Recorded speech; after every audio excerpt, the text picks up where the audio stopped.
लेकिन गंगा मैया को हम प्रणाम करते हैं।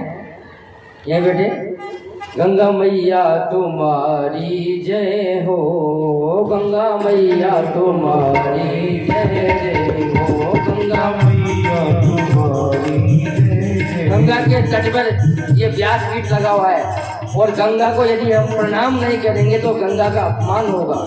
इसलिए माँ गंगे को हम प्रणाम करेंगे।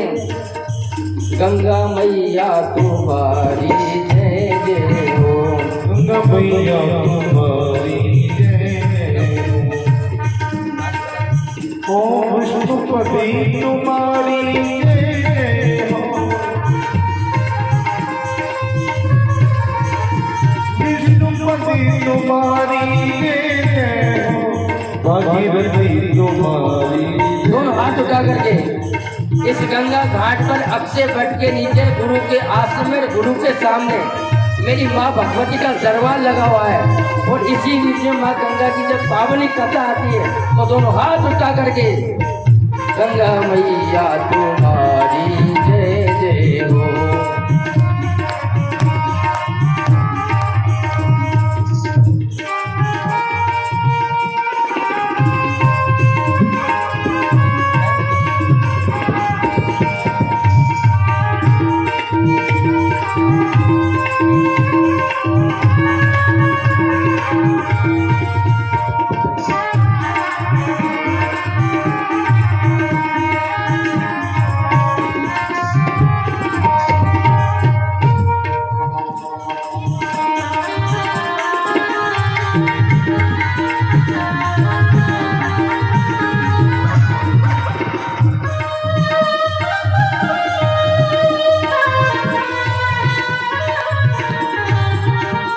दोनों हाथ जोड़ करके गंगा मैया को प्रणाम करेंगे।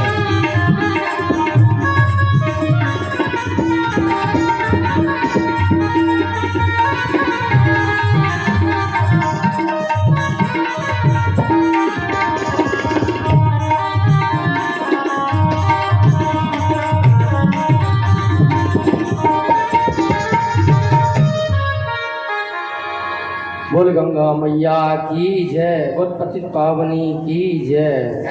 जय करा जोर से लगाए, गंगा मैया के किनारे बैठे हैं। बोल सच्चे दरबार की।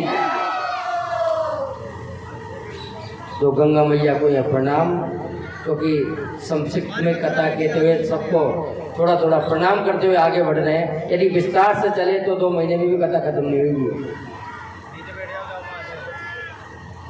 ये तो हरि अनंत, हरि कथा अनंत, इनका कोई अंत नहीं है। इसलिए संक्षिप्त में सबको प्रणाम करते हुए आगे बढ़ते हैं।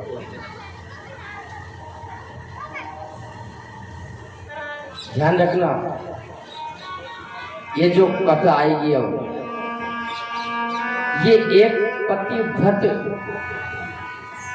जो पतिव्रत धर्म का परायण करने वाली स्त्री है, इस प्रकार मरे हुए पति को भी पुनः जीवित कर देती है। यमराज से अपने पति के प्राणों को कैसे पुनः लौटा करके लाती है, ये कथा सत्यवान सावित्री की नाम सुना होगा।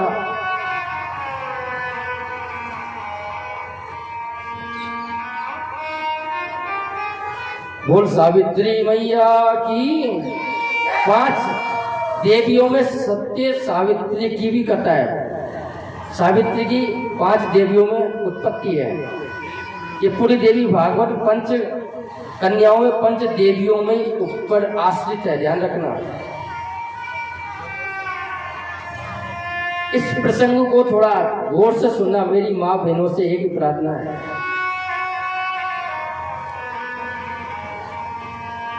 मेरे देश की नारियां क्या नहीं कर सकती। एक मरे हुए पति को पुनः जिंदा कर देती है। ऐसी शक्ति किसी में है तो वो है मेरे देश की माओ में। क्या नहीं कर सकती आप, बस अपने आप को सतीत्व बनाना है। ध्यान रखना, जिसका सतीत्व जिंदा है उसका सब कुछ जिंदा है। ध्यान रखना, मैं कहता हूँ बार बार कि आदत बुरी सुधार लो, बस हो गया भजन। ये जो बुरी आदतें हमारे लगी हुई है उसी को सुधारना, यही भजन है।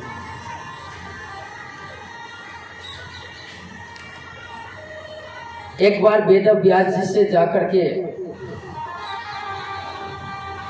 धर्मराज युधिष्ठिर जी ने पूछा, और यही प्रश्न मार्कंडेय जी से भी पूछा। तो मार्कंडेय ने जाकर के कहा, मार्कंडेय से जाकर के कहा धर्मराज युधिष्ठिर जी ने कि गुरुदेव मुझे अपनी चिंता नहीं है, ध्यान रखना, मुझे चिंता है तो द्रौपदी की।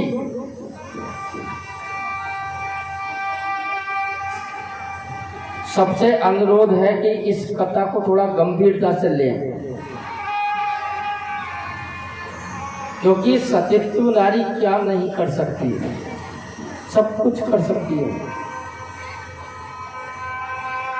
युधिष्ठिर जी ने कहा कि गुरुदेव मैं अपनी चिंता नहीं करता, मुझे पांडवों की भी चिंता नहीं है, हम तो कैसे भी अपना जीवन यापन कर लेंगे, हम तो कैसे भी अपना जीवन यापन कर लेंगे, लेकिन मुझे चिंता है तो द्रौपदी की, वो बन बन हमारे साथ भटक रही है, इतनी धर्मपरायण स्त्री, हम 5-5 पति होते हुए भी वो हमारे साथ वनों में भ्रमण कर रही है। गुरुदेव मैं जानना चाहता हूँ कि संसार में क्या द्रौपदी से बड़ी भी कोई सती है? द्रौपदी से भी बड़ी कोई सती है?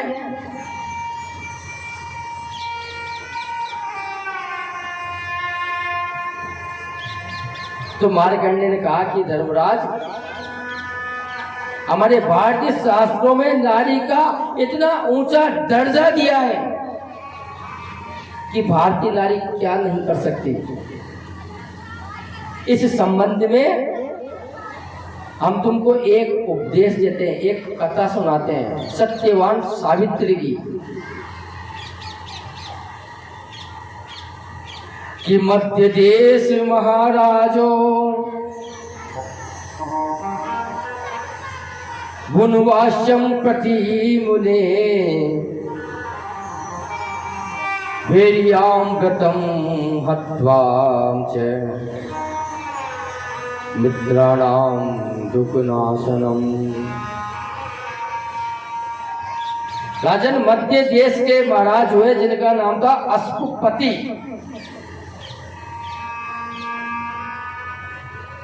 और उन अश्वपति की पत्नी का नाम था मालती।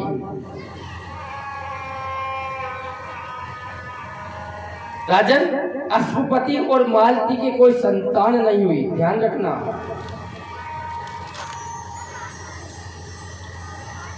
कई वर्ष जब विवाह के व्यतीत हो गए और संतान नहीं हुई, तो उस समय अश्वपति संतान की प्राप्ति के लिए अपने गुरुदेव के पास जाकर के कहने लगे, गुरुदेव इतने वर्ष वैवाहिक हो चुके लेकिन अभी तक हमारे यहाँ संतान नहीं हुई, कोई ऐसा मंत्र या कोई ऐसी दीक्षा बता दीजिए जिससे हमारे यहाँ संतान की प्राप्ति हो जाए। तो उस समय राजन गुरुदेव ने कहा कि इसके लिए तुमको दोनों को ही तप करना पड़ेगा। राजन अश्वपति और उनकी पत्नी मालती दोनों ने मिलकर 100 वर्ष तक माँ सावित्री की पूजा की। सावित्री का मतलब जानते हो? माँ शारदा, सरस्वती। 100 वर्ष तक माता सरस्वती की उन्होंने पूजा की, हवन किया, यज्ञ किया, अनुष्ठान किया, जप किया, योग किया। जब 100 वर्ष पूर्ण हो गए तो माँ सावित्री सरस्वती प्रकट होकर के अश्वपति और मालती के सामने कहती है कि हे राजन, हम तुम्हारे तप से बड़े प्रसन्न हैं, तुम वर मांगिए। अश्वपति बोला कि माँ मेरे यहाँ कोई संतान नहीं है, मेरे यहाँ कोई संतान नहीं है, मुझे आप संतान दीजिए। माँ शारदा ने कहा कि राजन आपको चिंता करने की जरूरत नहीं है, कुछ काल बाद, कुछ समय बाद मेरा ही रूप तुम्हारे घर में जन्म होगा, मैं स्वयं आपके यहाँ आपकी पुत्री बनकर के आऊंगी। कितनी बड़ी बात है, माँ शारदा स्वयं कहती है कि मैं आपके घर पुत्री बनकर के आऊंगी।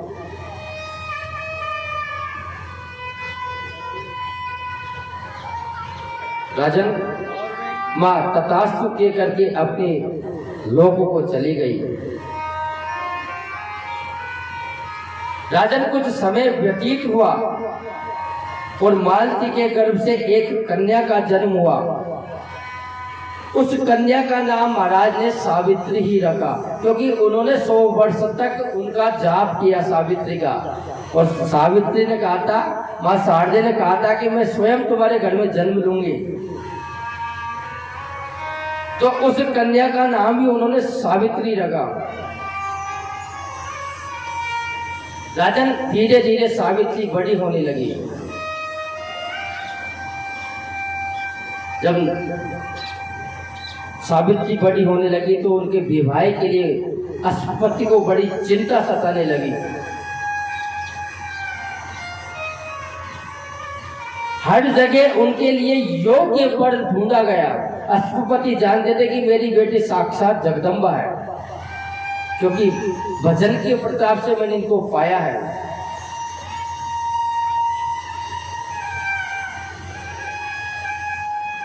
जब उनको कहीं भी योग्य वर नहीं दिखाई दिया अश्वपति को, तो अश्वपति ने कहा कि देवी बेटी तुम स्वयं अपना वर ढूंढ लो, तुम अपना स्वयं वर ढूंढ सकती हो। तो उस समय 1-2 मंत्रियों को साथ में लेकर के और माँ सावित्री देश देश भ्रमण करती रही, देश देश में।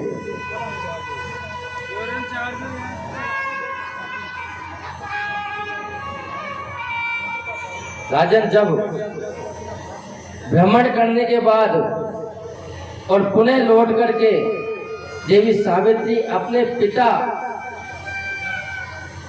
अश्वपति के पास आई अपने महलों में, तो उस समय देव योग से देव ऋषि नारद वहां आए हुए थे। श्रीमन नारायण नारायण नारायण, श्रीमन नारायण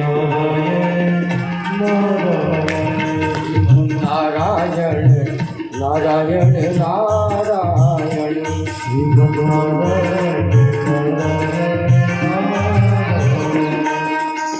ओ श्रीमन नारायण नारायण नारायण,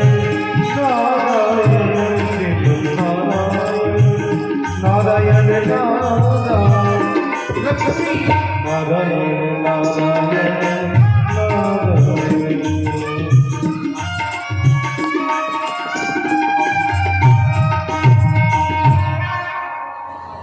उस समय जैसे ही मालती, जैसे सावित्री अपने पिता के पास पहुंची, अश्वपति के पास, देव योग से उस समय देव ऋषि नारद वहां बैठे हुए थे।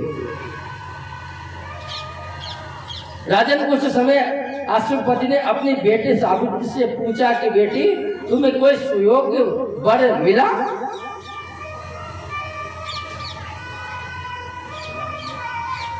तो उस समय सावित्री ने कहा कि पिताश्री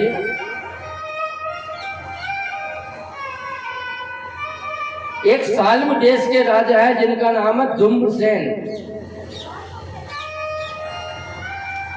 उन धूम्रसेन के पुत्र है जिनका नाम है सत्यवान। उनको मैंने अपने पति के रूप में वर्ण कर लिया, मनी मन अपना पति मान लिया। ध्यान रखना, सती नारी क्या नहीं कर सकती है, यहाँ से गौर से सुनना। जब नागा जी ने सुना कि सत्यवान को इन्होंने पति मान लिया। तो नारद जी ने कहा कि बेटी, आप जानती हो कि आप किसकी चर्चा कर रही हो? कि गुरुदेव, मैंने अपने पति की चर्चा करी हूँ। और जो भारतीय नारी होती है, जो सभ्य नारी होती है, वो एक बार यदि किसी का वर्ण कर ले मन से, जीवन पर्यंत वो उसी के साथ रहती है। नारद जी ने कहा कि बेटी, वो बात सब ठीक है, लेकिन तुम जिससे विवाह रचाने के लिए बेटी हो, जो तुम्हारा विवाह करने के लिए बेटा है, उसकी उम्र मात्र सिर्फ आज से 1 वर्ष शेष रह गई है। यानी 12 महीने बाद इसी समय उसकी मृत्यु हो जाएगी।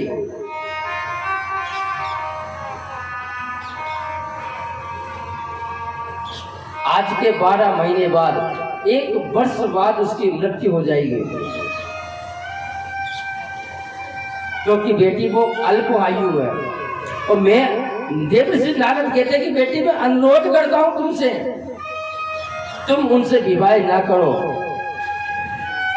तुम्हारे भाग्य में तो बहुत बड़ा एक योग है, लेकिन तुम जिससे विवाह रचाने के लिए बेटी हो, वो अल्प आयु है। 1 वर्ष बाद उनकी मृत्यु हो जाएगी। 1 वर्ष बाद।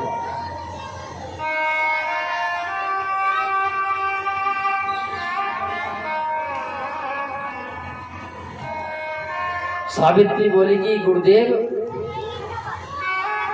मैं धर्म परायण हूं। मैंने जीवन में यदि उनको पति मान लिया है, सत्यवान को, तो चाहे मरे या जिए, मैं उनके साथ हमेशा रहूंगी।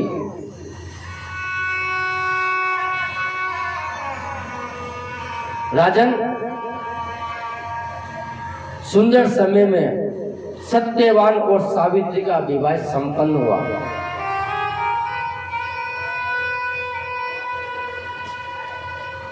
राजन, जब ससुराल सावित्री आई तो उनके जो माँ बाप थे, उनके सास ससुर थे, वो अंधे थे। अंधे क्यों हुए? क्योंकि बहुत बड़े राज्य के राजा थे। किसी पड़ोसी राज्य ने उन पर आक्रमण करके उनकी दोनों आंखें फोड़ दी थी, सब कुछ लूट लिया था। वो जंगल में रहते थे, सत्यवान और उनके माँ बाप तीनों।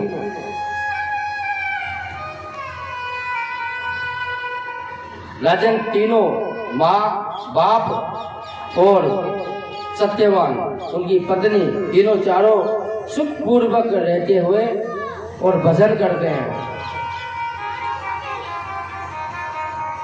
लेकिन सत्यवती जो नारी है, सत्यवान की पत्नी, माँ शारदा का रूप है।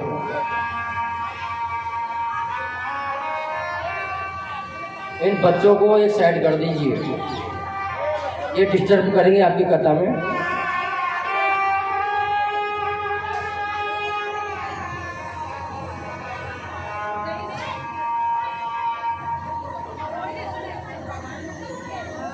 तो सावित्री ने जब देखा कि मेरे पति की मृत्यु में सिर्फ 1 दिन शेष है, ध्यान रखना, मेरे पति की मृत्यु में 1 दिन शेष बचा हुआ है, यानी 11 महीना 29 दिन हो चुके थे उस देखो विवाह को। नारद जी ने क्या कहा था कि आज से ठीक 12 महीने बाद इनकी मृत्यु हो जाएगी, सत्यवान की। राजन, उनका नित्य कर्म था कि लकड़ी लाते थे जंगल से काट कर और उसको बेच करके, और उनका जो पालन पोषण वो किया करते थे परिवार का। लेकिन सत्यवान इस बात को नहीं जानते थे कि आज मेरी मृत्यु होने वाली है।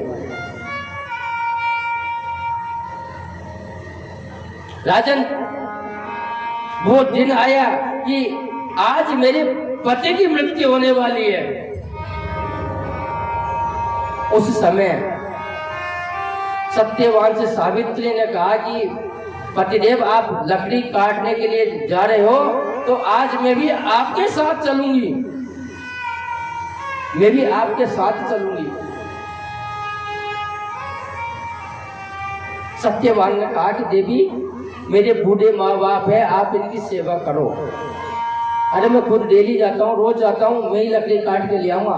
तो उस समय सत्यवती ने कहा क्या, सत्यवान की जो पत्नी थी सावित्री, उन्होंने कहा कि प्रभु पतिदेव, आज कम से कम आप मेरा साथ ना छोड़े आज के दिन। सत्यवान ने कहा कि देवी, आज ऐसी क्या बात है जो प्रातः कालीन से अब तक आप मेरे साथ चल रही हो?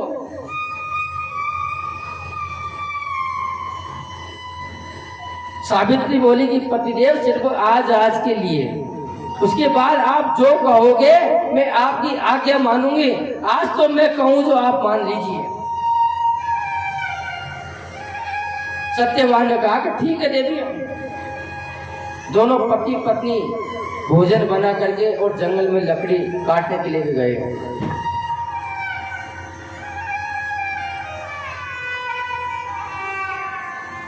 राजन, वो समय नजदीक आया कि जिस समय सत्यवान की मृत्यु होने वाली है।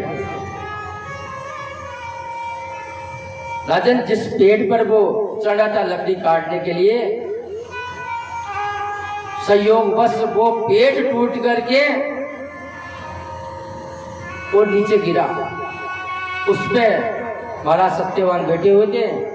जिसे वो गिरे,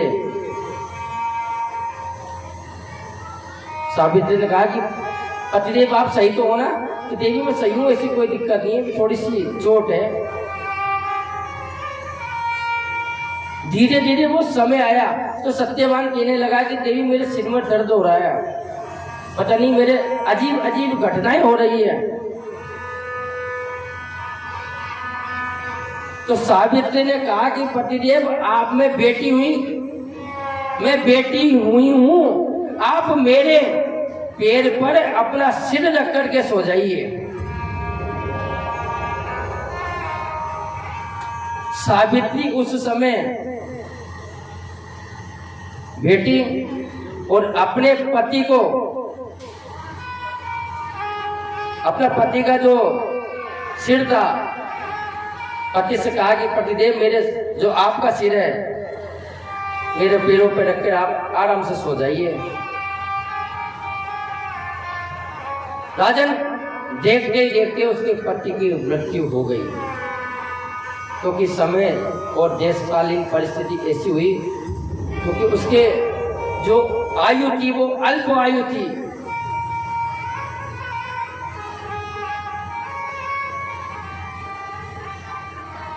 यमराज ने अपने दूतों से कहा कि जाओ और उस सत्यवान के प्राणों को हर करके ले जाओ, उसके शरीर है, उसकी आत्मा उसको लेकर के आई है। तो यमदूतों ने कहा कि प्रभु हमें वो सामर्थ्य नहीं है कि एक सत्यवती नारी को हम उसके पति को ला सके छुड़ा करके। तो यमराज स्वयं सत्यवती के पास आया। ये देवी भागवत कहती है। यमराज ने आकर के और जैसे ही अपने जो सत्यवान का जो शरीर था, जो आत्मा थी, उसको ले जाने लगे,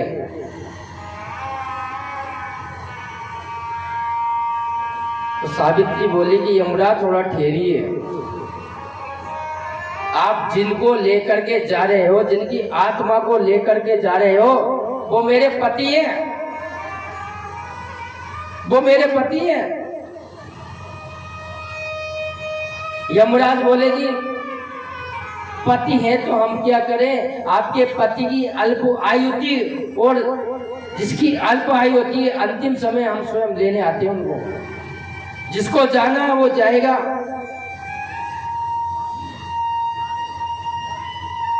यमराज की बात को सुनकर के और सावित्री बोली कि कर्मं ते वक्ते हैं को वो तद्वर मूर्य है को वो देहिं च देहस्य एको वास्तवं कर्म कारकम् सावित्री बोली यमराज से, यहाँ से देखिए जो सावित्री का जो यमराज का संवाद हुआ वो एक शब्द सुनने लायक है। किस प्रकार किन शब्दों में वो अपने पति को पुनः जीवित कर देगी। तो सावित्री बोली कि धर्मराज, मैं जानना चाहती हूँ कि संसार में कर्म क्या है, वे किससे होते हैं, देह है क्या, शरीर है क्या,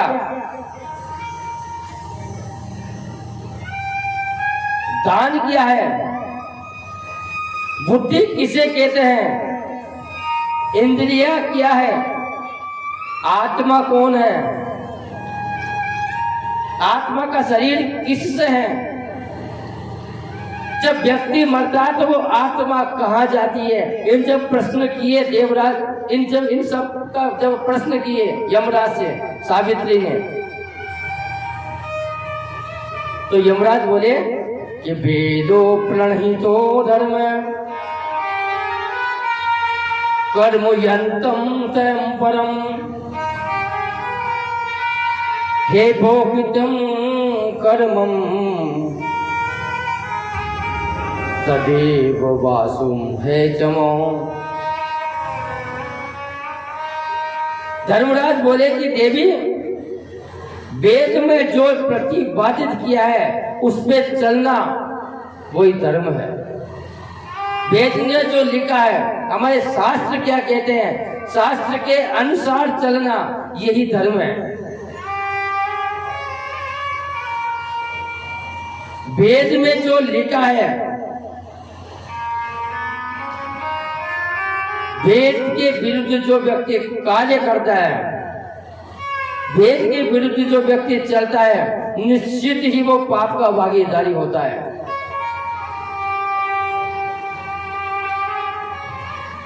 ध्यान रखना, जो मनुष्य भगवान की भक्ति करता है, भगवान की वंदन करता है,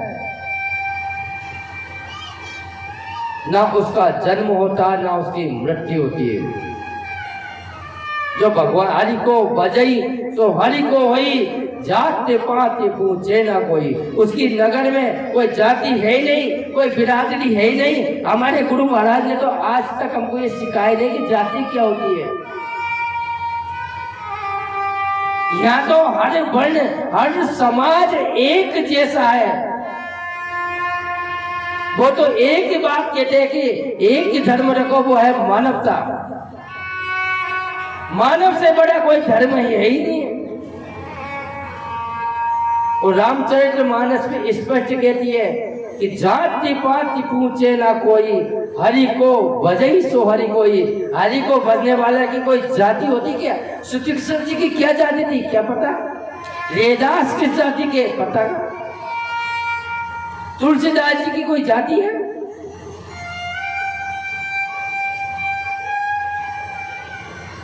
जिन भीलों को भगवान ने गले लगाया, ध्यान रखना, जिन भीलों को, वो 4 महीने नहाते ही नहीं थे। कई बार प्रश्न करते हैं कि भगवान किसको मिलते हैं, तो किसी ने कहा कि वो जो जल्दी सुबह उठ करके नहाते हैं उनको भगवान की प्राप्ति हो जाती है। 4 बजे उठो, हवन यज्ञ अनुष्ठान करो, भगवान की प्राप्ति हो जाएगी। तो जवाब दिया कि यदि जल्दी नहाने से भगवान की प्राप्ति हो जाती है तो वो सर्दियों के दिन में 4 महीने भील तो नहाते ही नहीं थे। और जिन भीलों को भगवान ने गले लगाया, राम जी ने, नहाते थे क्या? वो तो मांस का भक्षण करते थे। लेकिन जिसके हृदय में भक्ति जागृत हो जाती है तो परमात्मा कहते हैं कि जाति पात पूछे ना कोई, हरि को भजई सो हरि कोई। कई बार प्रश्न भी उठता है कि आप पढ़े लिखे पढ़ जाओ, भगवान की प्राप्ति हो जाएगी। यदि पढ़ने लिखने से यदि भगवान की प्राप्ति होती तो ध्रुव जी तो पढ़े थे ही नहीं। ध्रुव जी कौन सी विद्यालय में गए थे? मात्र 2-4 साल की अवस्था में उन्होंने, 5 वर्ष की अवस्था में उन्होंने भगवत को प्राप्त कर लिया, भगवान को प्राप्त कर लिया, मात्र 6 महीने भजन करके।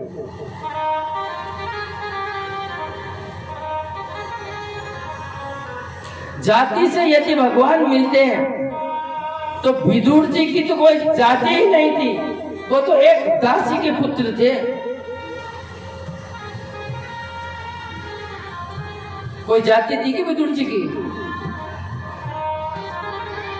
और जब भगवान कृष्ण गए उस समय तो उनके यहाँ कदली के छिलके भी खाए उन्होंने, विदुर जी के घर।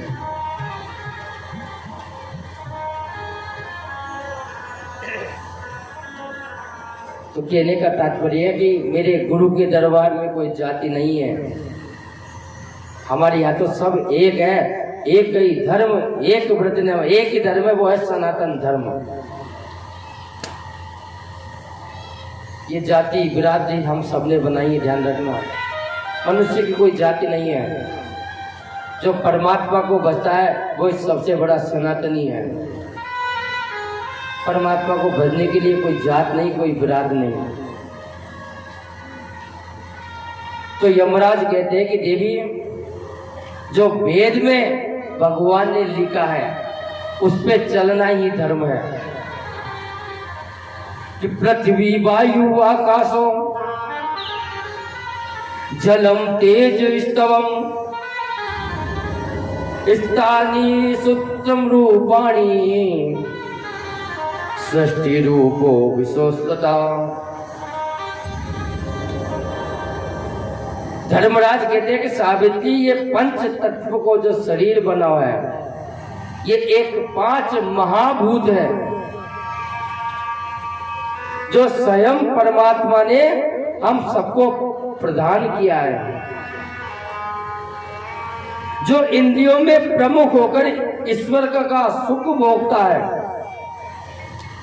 जो दिखाई तो नहीं देता लेकिन भेद की जो भावना से इसका परिकल्पना करता है। 5 कर्मेंद्रियां, 5 ज्ञानेंद्रिया, मन, बुद्धि, चित्त, अहंकार, ये 14 इंद्रियां ही जिस पर विजय प्राप्त कर लेती है, जिन पर ये विजय प्राप्त कर लेते हैं, वही परमात्मा का अंश है, ध्यान रखना।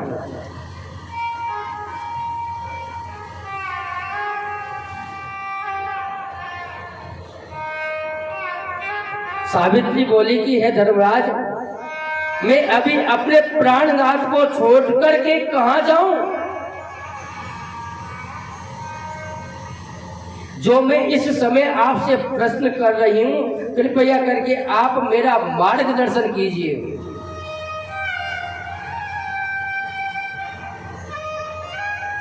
सावित्री ने पूछा कि हे यमराज, किस कर्म के द्वारा जीव की मुक्ति होती है और किस कर्म के द्वारा गुरु की भक्ति मिलती है? किस कर्म के द्वारा मनुष्य को रिद्धि सिद्धि की प्राप्ति होती है?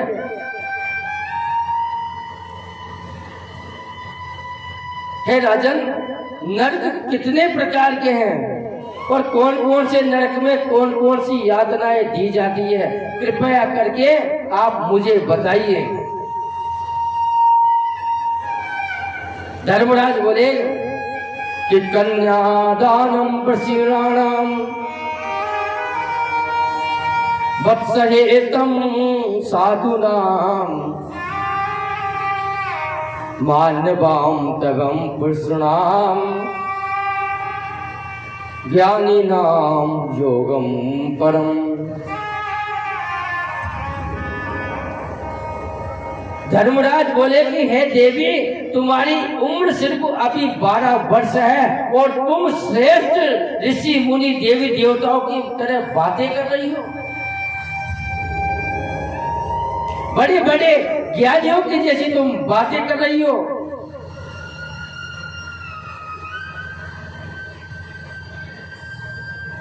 तो धर्मराज ने कहा कि हे देवी, तुम्हारी भक्ति पे मैं बड़ा प्रसन्न हूं।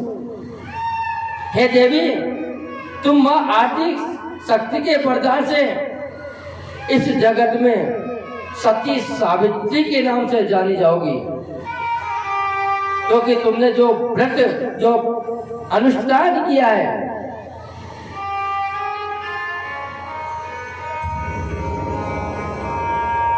और इतना कह करके उसकी आत्मा को वो ले जाने लगा स्वर्ग के यमलोक के अंदर। आगे आगे यमराज उसके पति की आत्मा को लेकर के जा रहे हैं और पीछे से उसकी जो पत्नी है सावित्री वो भी जा रही है। संवाद चलता हुआ जा रहा है, दोनों आपस में चर्चा करते जा रहे हैं। जब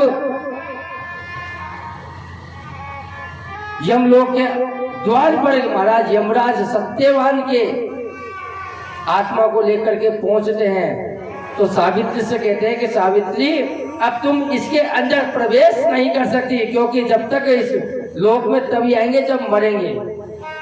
मृत्यु के बाद ही इस लोक में आ सकता है इंसान।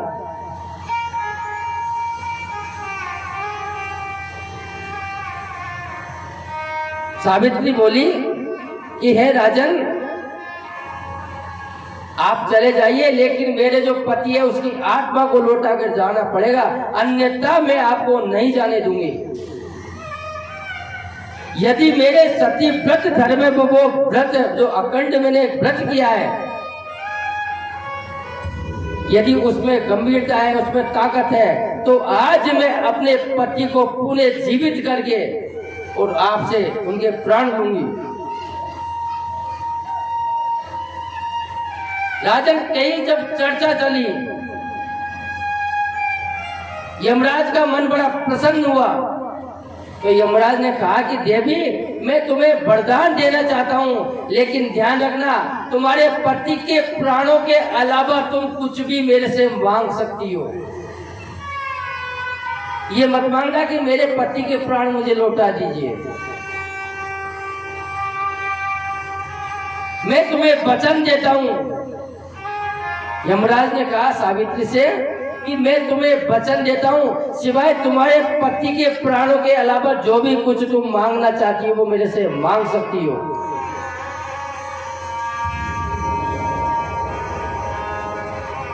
सावित्री ने कहा कि हे यमराज, हे धर्मराज, यदि तुम मुझ पर प्रसन्न हो ध्यान रखना ये जो शब्द अब आ रहे हैं ये एक भारतीय नारी के बहुत बड़े शब्द हैं। यमराज ने कहा था कि सिवाय पति के प्राणों के अलावा तुम कुछ भी मेरे से मांग सकती हो, मैं तुम्हें वचन देता हूं, मैं तुम्हें प्रदान करूंगा। सावित्री बोली कि राजन यदि आप मुझसे प्रसन्न हो तो पहला वरदान ये दीजिए कि मेरे जो सास और ससुर है उनके आंखें नहीं है। ध्यान रखना इस शास्त्र कहता है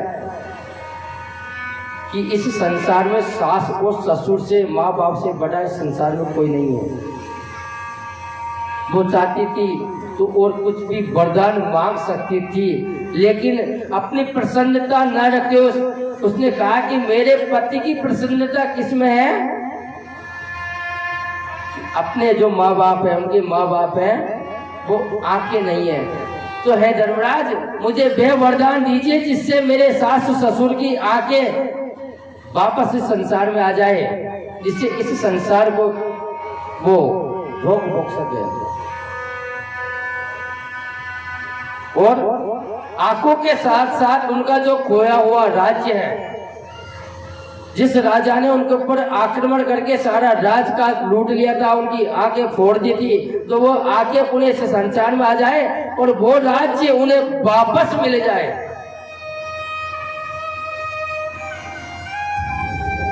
यमराज ने कहा कि देवी तथास्तु, मैं तुम्हें वरदान देता हूं कि तुम्हारे सास और ससुर के आंखें भी आ जाएगी और राज्य पुणे भी वापस आ जाएगा। अब तो मुझे इस आपके पति के प्राणों को ले जाने दो। सावित्री बोली कि प्रभु एक वरदान और दे दीजिए। धर्मराज ने कहा कि मांगिए। सावित्री बोली कि मेरे माँ बाप के संतान नहीं है, मैं इकलौती हूँ। मेरे माँ बाप के संतान नहीं है, इसलिए मैं चाहती हूँ कि उनके 100 पुत्र हो जाए। मेरे 100 भाई हो जाए। यमराज ने कहा कि तथास्तु, अब तो मुझे जाने दो।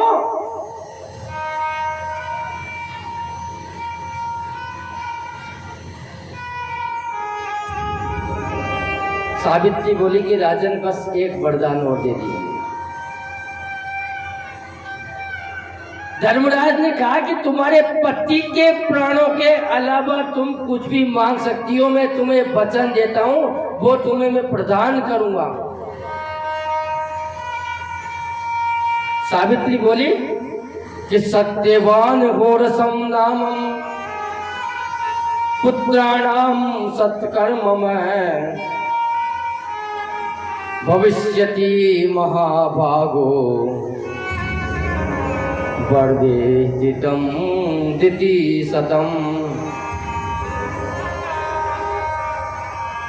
कितनी बड़ी बात कही, ध्यान रखना। ये नहीं कहा कि मुझे मेरे पति लौटा दीजिए। हे राजन, हे देवराज, यदि आपने मुझे वरदान दिया है, आपके यदि आप वरदान की रक्षा करते हो तो मुझे वह वरदान दीजिए कि सत्यवान के शरीर से मुझे 100 ओरस पुत्र प्राप्त हो जाए।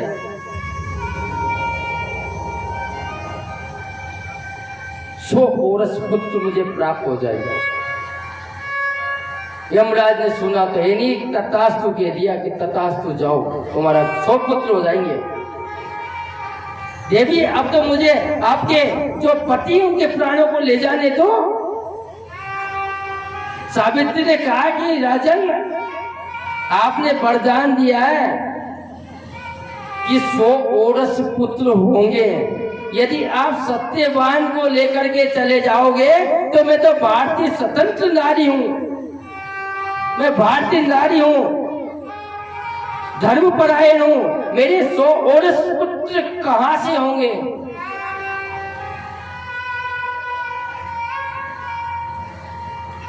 राजन, सत्यवान ने कहा कि सत्यवान के जो वो शरीर था, जो आत्मा थी, उसको देवराज जो महाराज धर्मराज थे, उन्होंने कहा कि देवी, आज तुमने हमको ठग लिया, आज तो आपने हमको छल लिया।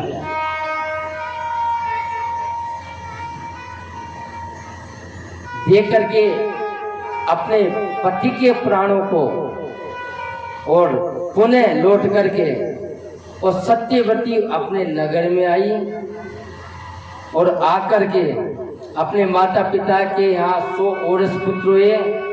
एक वरदान मांगा था कि मैं 100 ओरस पुत्र होने के बाद और 100 वर्ष तक सत्यवान के साथ रह करके और माँ भगवती के हृदय में वास करूं। राजन, 100 वर्ष तक इस लोक में उन्होंने राज्य किया और 100 ओरस पुत्र हुए सत्यवान के शरीर से। तो भारतीय स्वतंत्र नारी क्या नहीं कर सकती?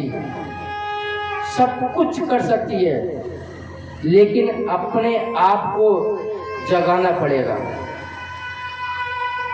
ये प्रमाण है शास्त्रों में कि एक नारी अपने मरे हुए पति को पुनः भी जीवित कर सकती है। कब? जब आपके अंदर वो धर्मपरायण होगा।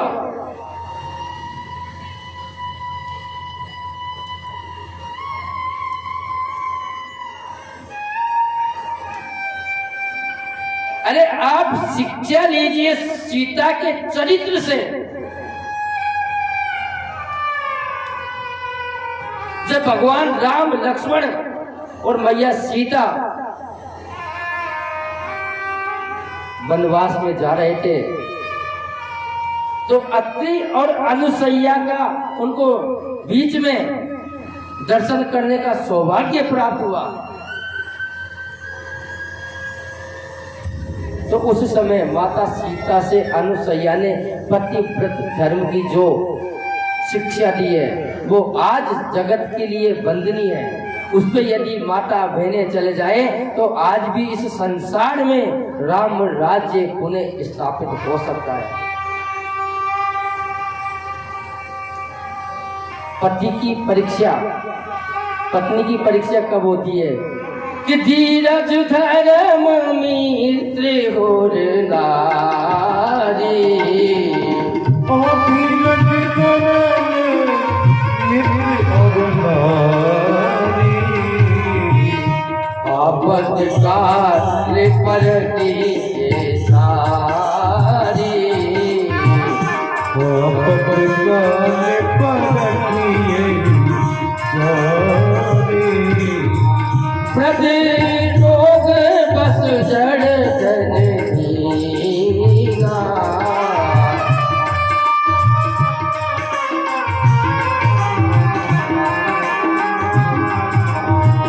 अंध बगीर क्रोधी हतीना।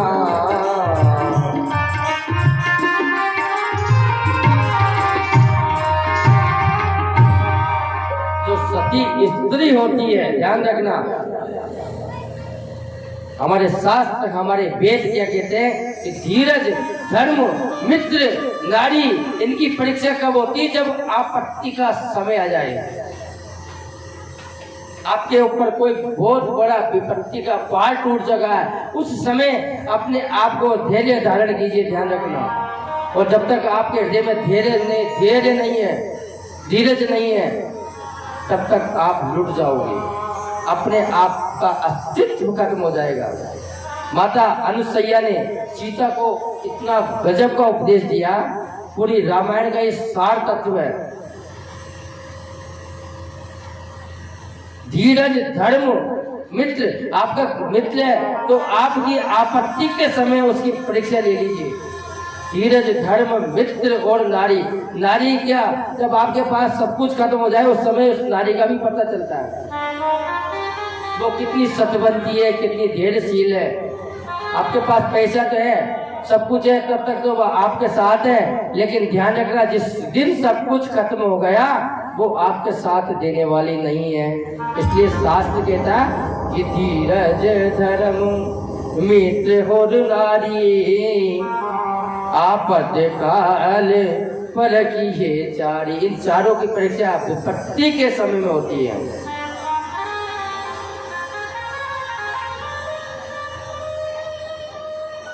माता अनुसैया ने कहा सीता से कि ऐसे पति करे किमी अपमाना।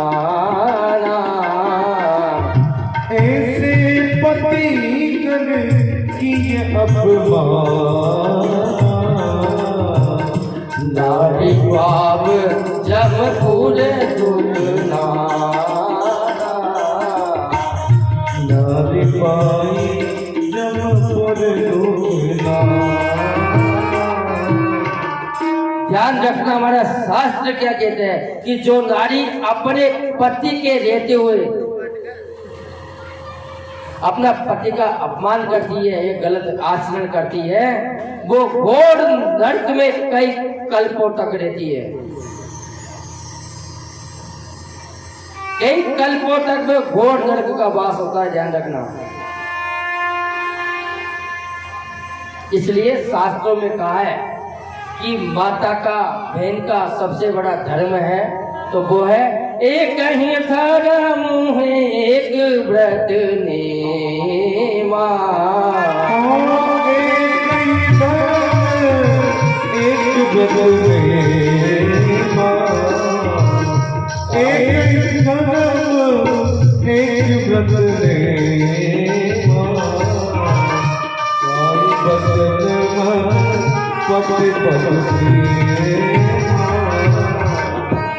ध्यान देना, नारी का एक ही धर्म है, वो है अपने पति की सेवा करना। आपका पति चाहे लूला है, चाहे लंगड़ा है, चाहे भेड़ा है, चाहे अंधा है, ध्यान रखना अपने पति से बढ़कर इस संसार में भगवान भी नहीं है। और ये उदाहरण है सत्यवान सावित्री की कथा का।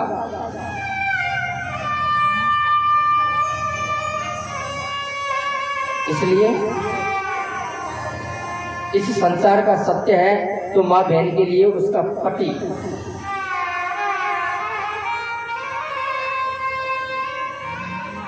जग प्रतिव्रत चारी विधि है यही, वेद पुराण संत सब कयही।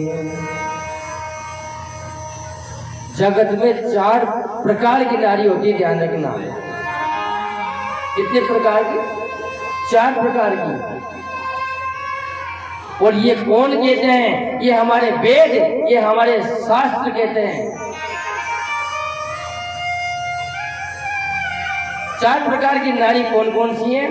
तुलसी बाबा रामचरित्र मानस में, मानस रामायण में स्पष्ट कहते हैं, अरुत्तम के हस बस मन माही,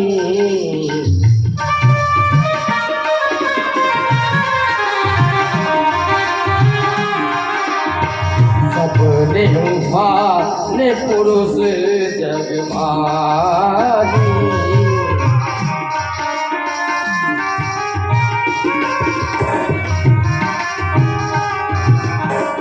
उत्तम के मध्यम पर पति दे गई से,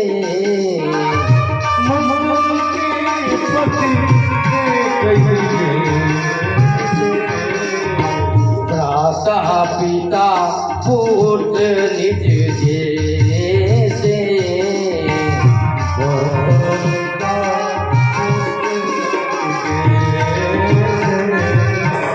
धर्म विचारी सुमझ कुल रही,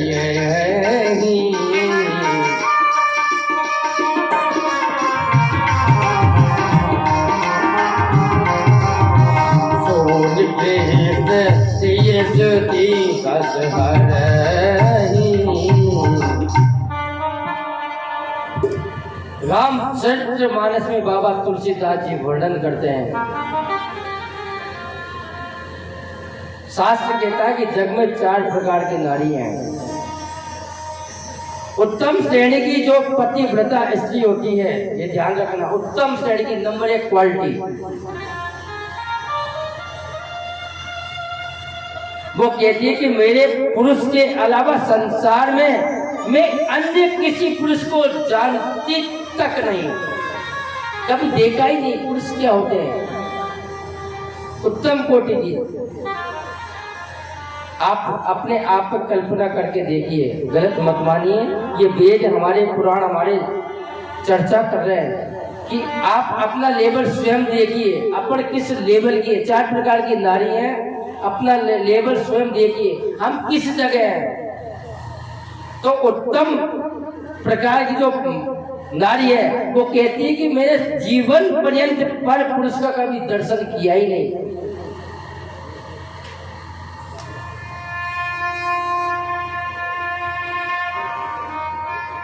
लक्ष्मण जी से जब पूछा गया, भगवान राम ने कहा जब सीता हरण हो गया था कि लखन ये हार किसके, ये कुंडल किसके, देखा तुमने?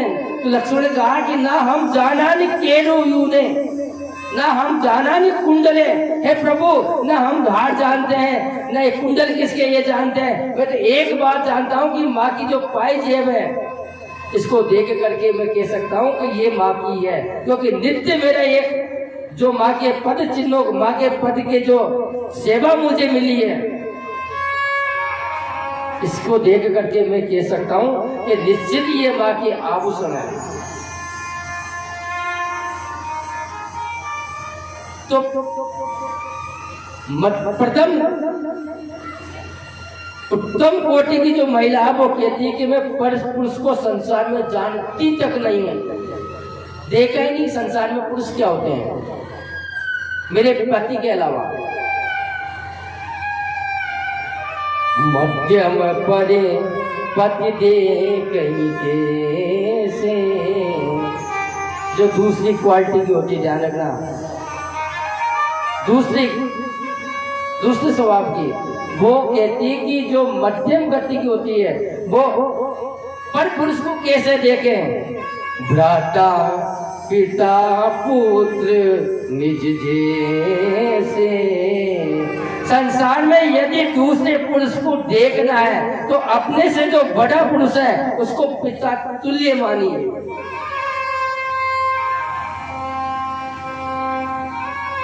अपने जो बराबर का है उसको भाई मानिए। अपने से जो छोटा है उसको पुत्र मान करके देखिए। दूसरी कोटि की जो भक्ति है ये कहती है।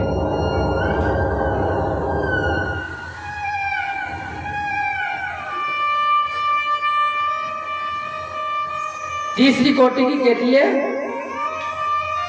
धर्म विचारे सुमरे फूल रहे।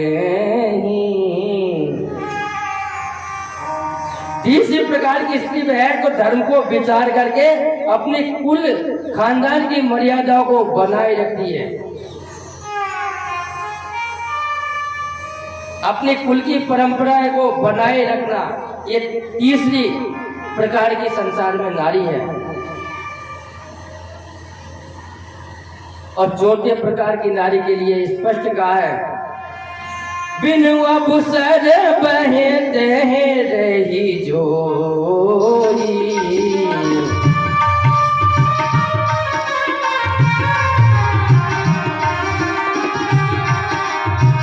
जाने अदम नारी जग सोही।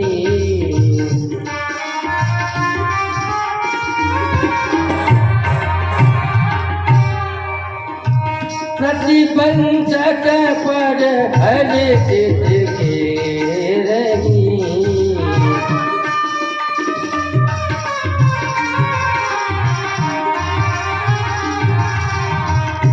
गौरव नर के कल्प सत रही।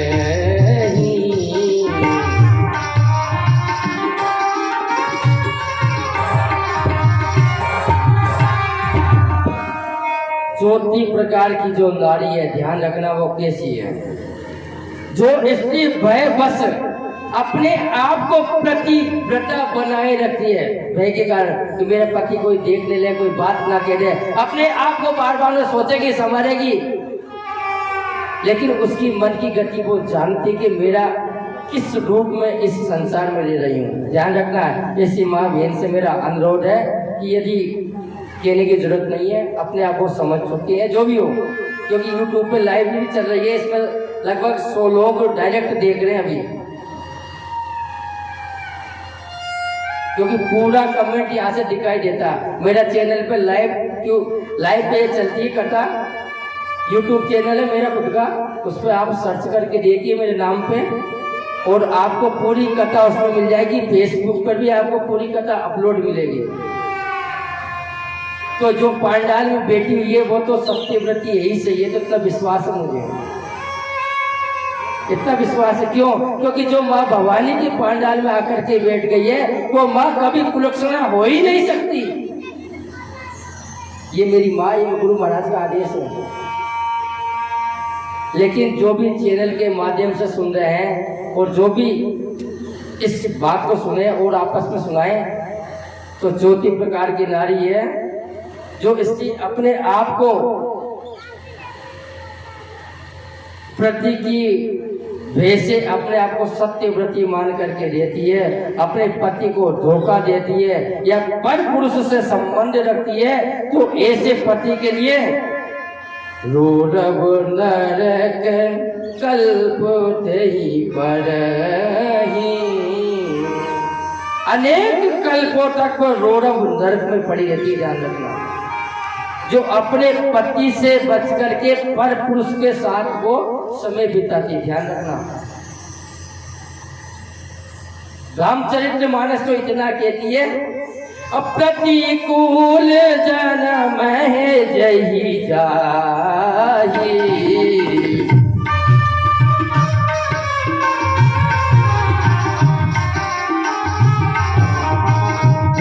बाहो पाई करुणाही।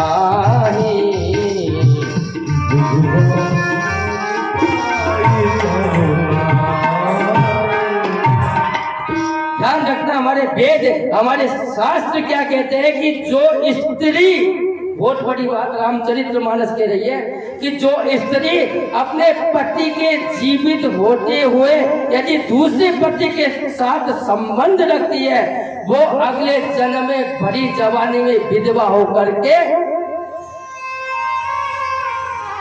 उसका जीवन यापन करना पड़ता है।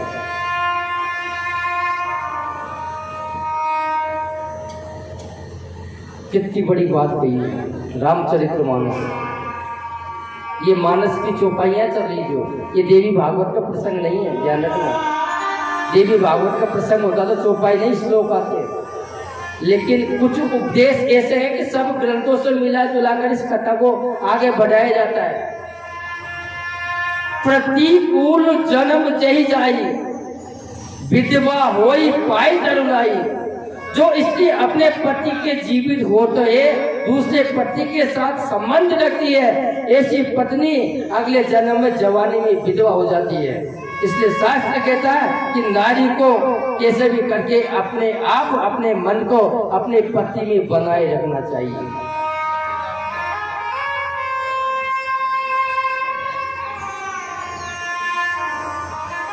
अपने पति से बढ़कर इस संसार में भगवान भी नहीं है।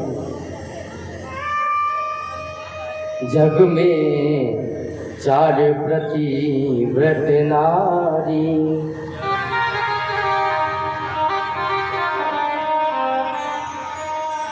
जग में चार प्रतिव्रत नारी,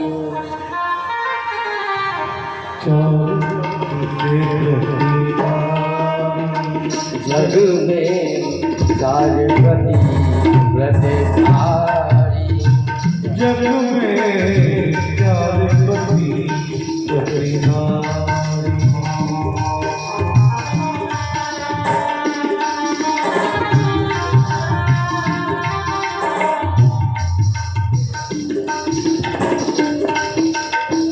चार प्रतिव्रत नारी, जग में चार प्रतिव्रत नारी, जग में चार प्रतिव्रत नारी, चार प्रतिव्रत नारी, चार प्रतिव्रत नारी, जग में चार प्रतिव्रत नारी, जग में चार प्रतिव्रत नारी, जग में चार प्रतिव्रत नारी।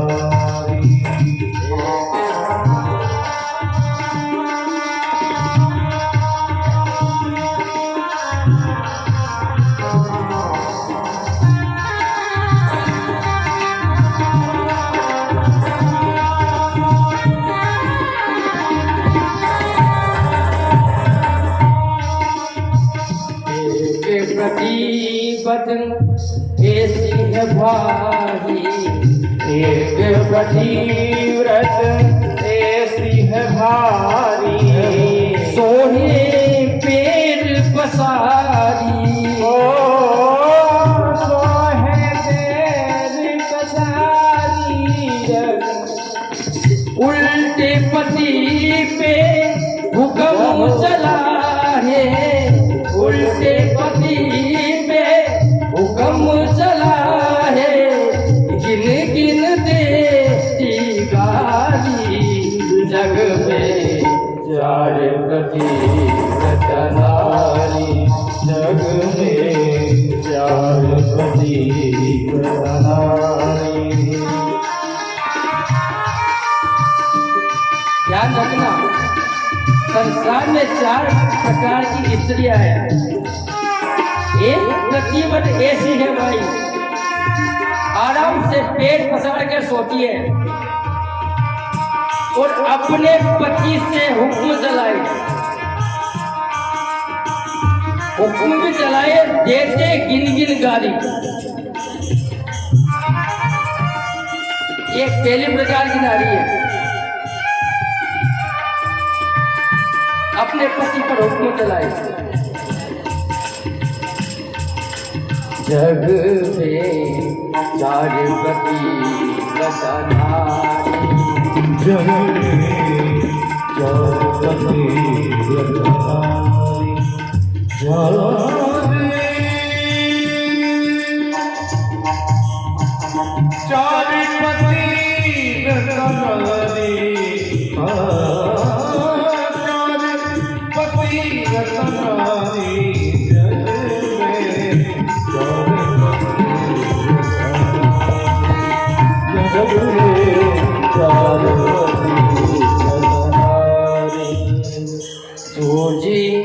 कर श्रृंगार द्वार पे दोजी करे श्रृंगार द्वार पे दोजी कर द्वार द्वार पे चौदिस रहत निहारी अपने पति पे डपट के बोले अपने पति से डपट के बोले करे घेर से गारी जग में चार प्रति व्रत नारी जग में चार पति व्रत नारी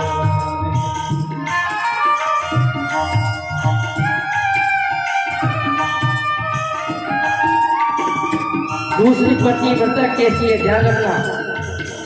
सज धज करके अपने आप को श्रृंगार करके और द्वार पर बैठी रहती है। कई बार देखा हो आपने, और चारों तरफ देखती है और अपने पति जब आ जाए तो डपट करके बोलती है आइए आइए आप आ गए, लेकिन करे गेट से गाड़ी, जो कोई पड़ोसी होगा कोई आसपास का होगा उससे गालियां देने के काम करती है। व्रत नारी जग में चार पति व्रत नारी जग में चार पति व्रत नारी जी सकल जगत को समझे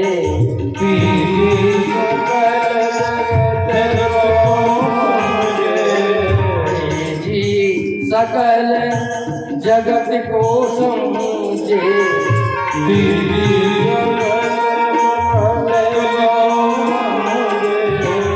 पिता बंधु मैं तारी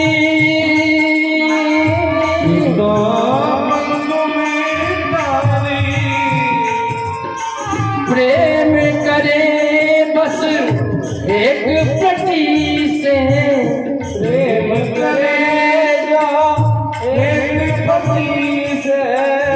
दोनों कुल को तारी जग में चार पति व्रत नारी जग में चार पति व्रत नारी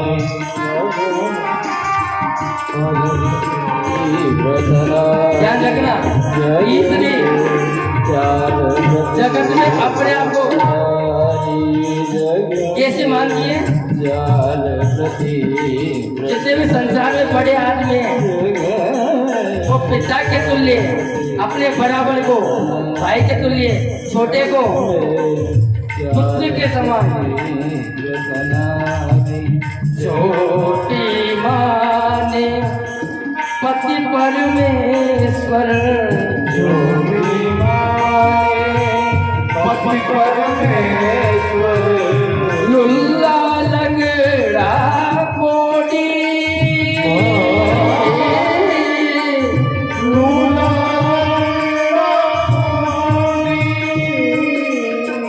ईश्वर समझ करे प्रति सेवा, ईश्वर समझ करे प्रति सेवा, कबहू न दे बेगारी जग में चार प्रति व्रत नारी जग में चार पति व्रत नारी जग में चार पति व्रत नारी। संसार में ध्यान रखना 4 प्रकार की नारी है।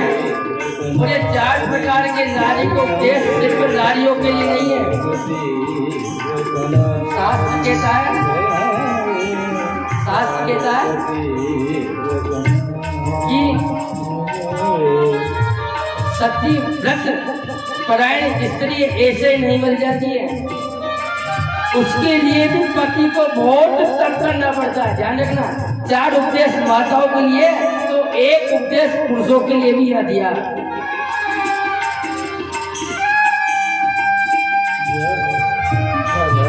जन्म के पुण्य उदय से, जन्म के पुण्य उदय से, जन्म के पुण्य उदय से, जन्म के पुण्य उदय से, मिले सावित्री नारी, मिले सावित्री नारी, कहे प्रभु जी,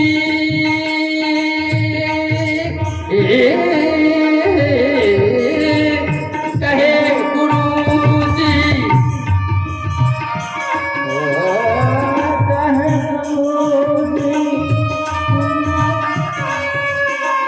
कहे गुरु जी, लिखा विधाता, कहे गुरु जी,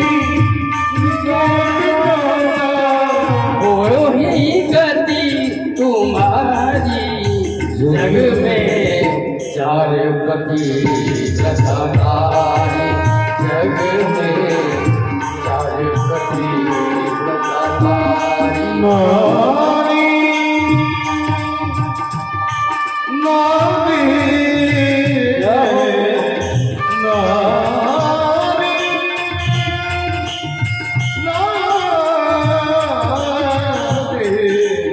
नारी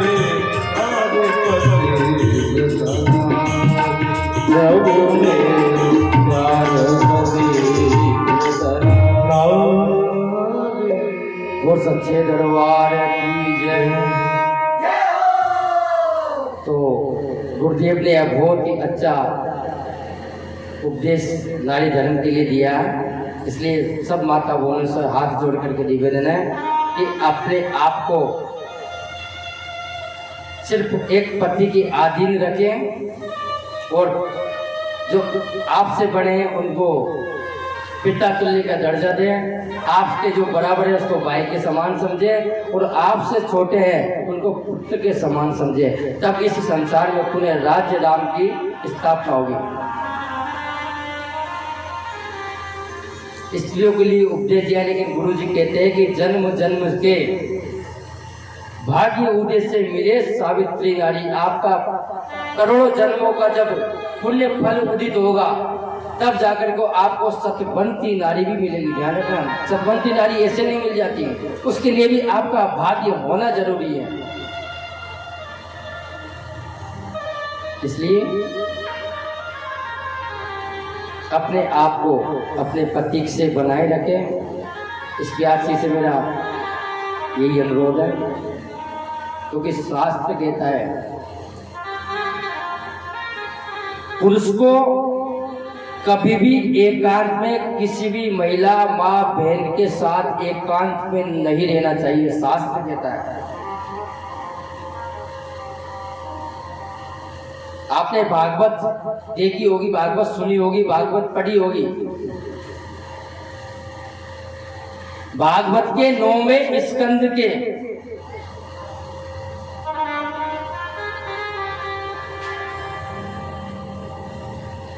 भागवत के 9वें स्कंद के 17वें अध्याय का 17वां श्लोक ध्यान देना। कभी भागवत सुनने बैठे हो तो इस श्लोक में बड़ी चर्चा करो। वेद व्यास जी ने एक श्लोक लिखा कि माता स्वस्था दुहिता नाभि विरक्तम सनो भवेत बलवान हिंद्रिया ग्रामो वा विद्वानम समपम कर्षति। वेद व्यास जी ने कहते हैं कि राजन, वासना का भेष ऐसा है कि बड़े से बड़े और अच्छे से अच्छे ऋषि महात्मा को फिसलते वक्त नहीं लगता।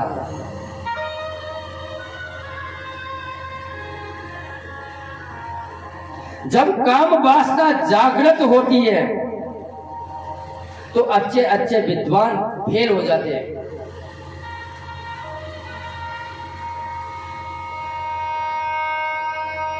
जब उन्होंने लिखा कि बलवान इंद्रिय ग्रामो विद्वान समपर्शिष्यति, भागवत का ये 17वां अध्याय का 17वां श्लोक ध्यान रखना, 9वें स्कंद का।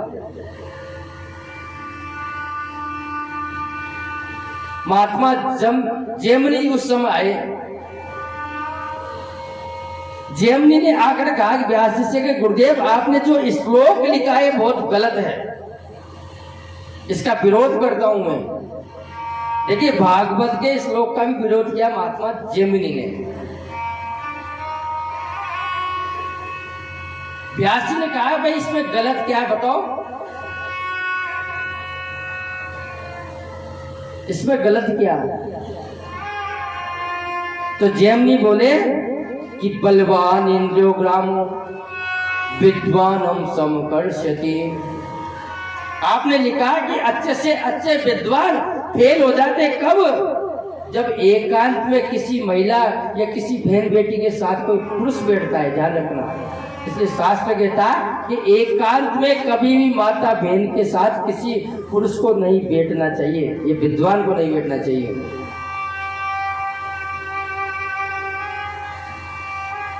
व्यास जी ने कहा कि अब तो लिख तो दिया ही, अब इसको मैं मिटाऊं कैसे?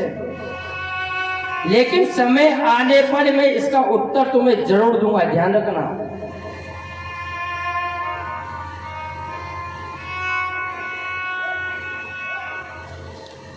राजन, कुछ समय हुआ, समय निकला।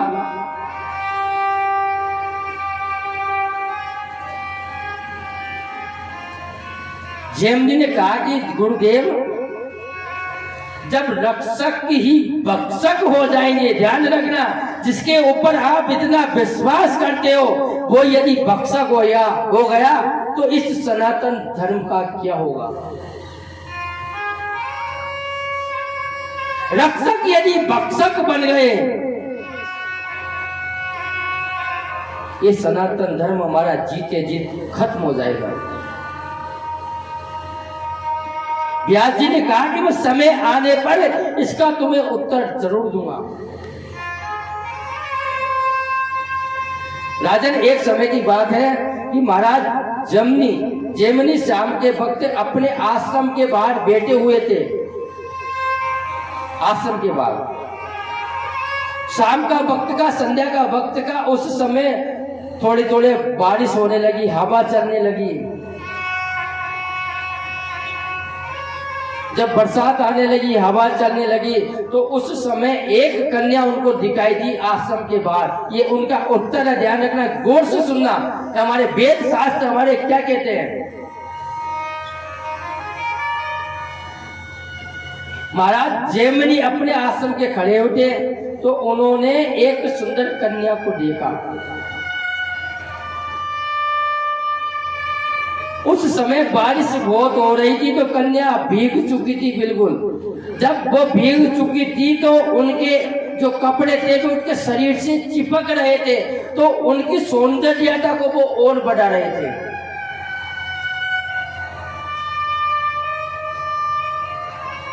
महाराज जैमिनी उस समय अपने आश्रम से निकल करके आए और कहा कि बेटा, बेटी, तुम पूरी तरह से भीग चुकी हो, तुम आश्रम के अंदर चलिए और वहां जाकर के अपने वस्त्रों को बदलिए। कन्या बोली कि बाबा, इस जंगल में मैं अकेली हूं, मेरे पास वस्त्र है ही कहां। महात्मा बोले कि कोई बात नहीं बेटा, ये जो मेरी धोती है मैं इसको तुम्हें प्रदान करता हूं, तुम एकांत में जाकर इसको बदल लो।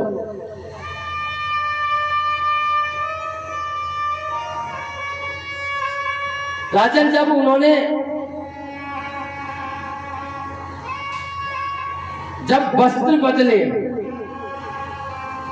और महात्मा जैमिनी ने उनको साड़ी प्रदान की, धोती प्रदान की उनकी।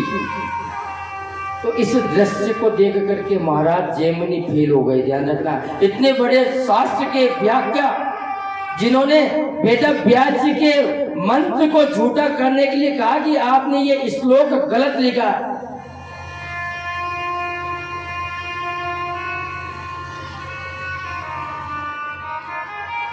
जैमिनी कहते हैं कि बेटी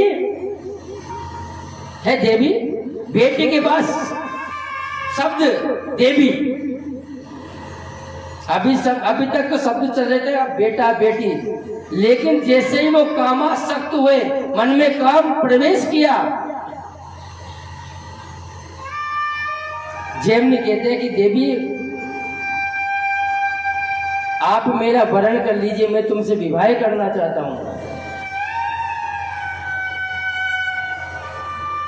वो कन्या बोली कि बाबा ऐसा संसार में कौन जीव होगा जो आप जैसे संतों से विवाह नहीं करना चाहोगा। मैं आपका विवाह का प्रस्ताव को स्वीकार करती हूँ, लेकिन बाबा मेरी एक शर्त है, ध्यान रखना।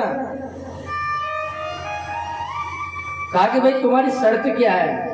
कि मेरी शर्त ये है कि मैंने बालपन में प्रतिज्ञा की थी कि जो भी मेरे साथ विवाह करेगा वो मुझे अपनी पीठ पे बिठा करके और देवी के मंदिर तक लेकर के जाएगा, काला मुंह करके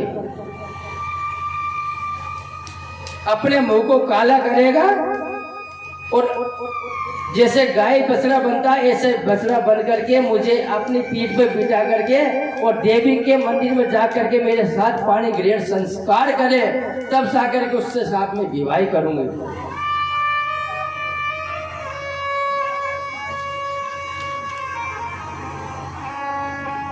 राजन, महात्मा जैमिनी ने सोचा कि इस समय हम दो ही तो हैं, देखने वाला तीसरा कोई है ही नहीं, और फर्क क्या पड़ता है, थोड़ी देर यदि काला मुंह कर भी ले तो इतनी सुंदर कन्या हमारी पत्नी बनेगी। उन्होंने कहा कि देवी जो भी आपकी शर्त है वो मंजूर करता हूं। कामी व्यक्ति क्या नहीं करता, हाँ जी के अलावा कोई जानता ही नहीं हो। जो वो कन्या कहेगी वो हाँ जी हो जाएगा, हाँ जी हो जाएगा। उसके पास 2 रुपये जेब नहीं 2 लाख की बात कर देता है। अपनी प्रेमिका को आज पाके कई बार देखा होगा, अपनी प्रेमिका को रिझाने के लिए 2-2 4-4 की लाख की बात करते हैं और जेब में 2 रुपये है ही नहीं।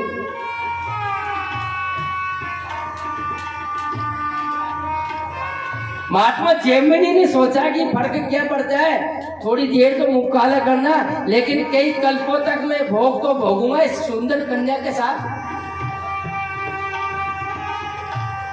उस समय महात्मा ने अपने हवन कुंड से अग्नि ली, राख उसको काला किया, बिल्कुल गीला करके, और सारे शरीर पे उसका काला लेप कर लिया, और उस कन्या के आगे आकर के जैसे गाय खड़ी होती है ऐसे आकर के खड़े हो गए कि देवी तुम मेरी पीठ पे बैठ करके मैं तुम्हें लेके चलता हूं, लेकिन तुम मेरा वरण कीजिए। राजन,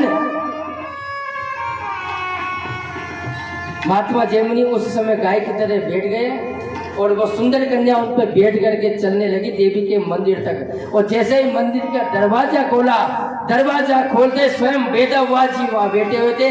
वेदव्यास जी ने जैसे ही देखा, जैमिनी का हाथ पकड़ लिया और कहा कि माता स्वच्छता दुएताम नाभि विक्तो सने भवेत बलवान इंद्र ग्रामो वा विद्वान समिर्ष्यति।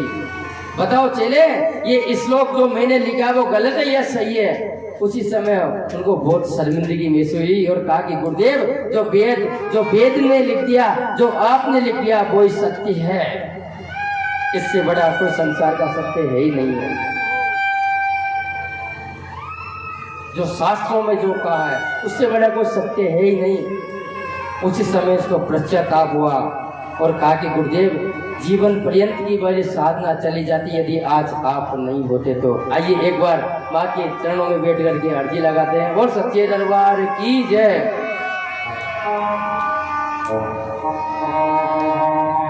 अम्बे कहा जाए, हो जगदम्बे कहा जाए, बोल मेरी माँ तुझे क्या कहा जाए। दोनों हाथ उठा करके मैया के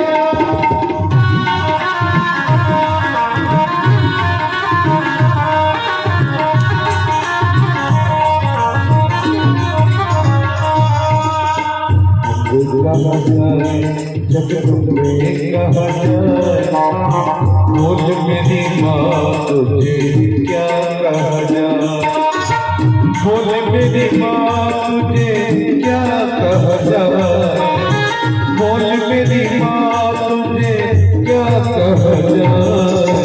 अम्बे कहा जाए, जगदम्बे कहा जाए, बोल मेरी माँ तुझे क्या कहा जाए।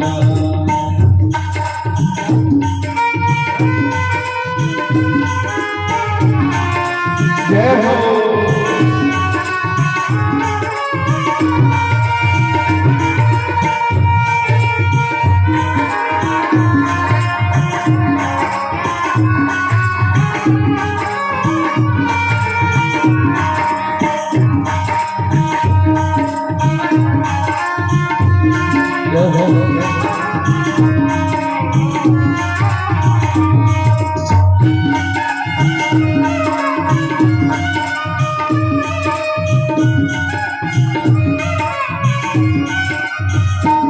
मैंने सोने का मुकुट बनाया, मेरी मैया को पसंद नहीं आया।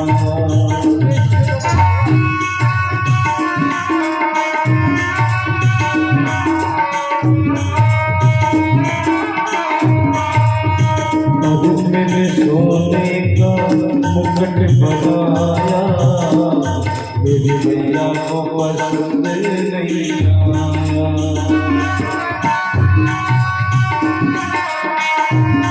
सभी ताली बजा के गाइएगा। हम तो फूलों में है,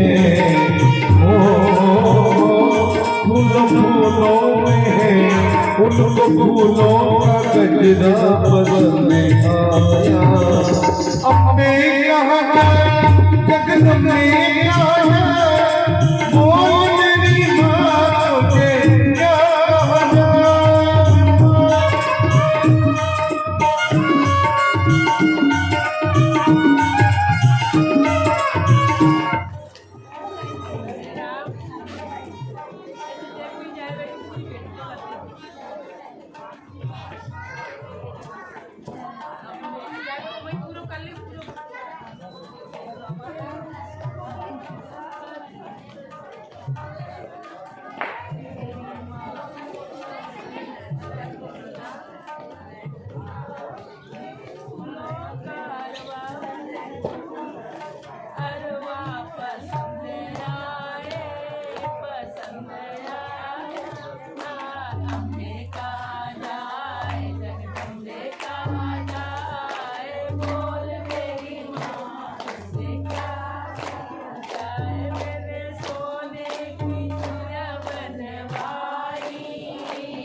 सोने की पायल मंगाई, मुझे भैया को पसंद नहीं आई।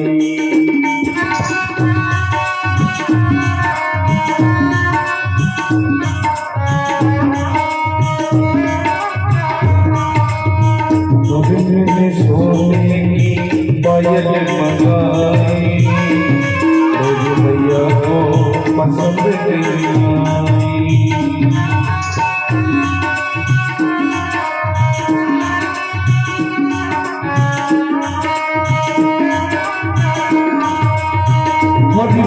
फूलों में फूलों में है, उनको फूलों की माला पसंद आई। हमने कहा जगदम्बे आजा, बोल मेरी माँ तुझे क्या कहा जाए। मैं कहा जाए जगदम्बे आजा, बोल मेरी माँ तुझे क्या कहा जाए।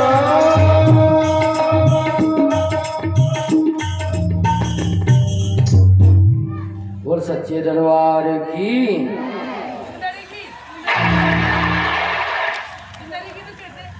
तो शास्त्र कहता है कि कभी भी व्यक्ति को अपने मन पर भी विश्वास नहीं करना चाहिए।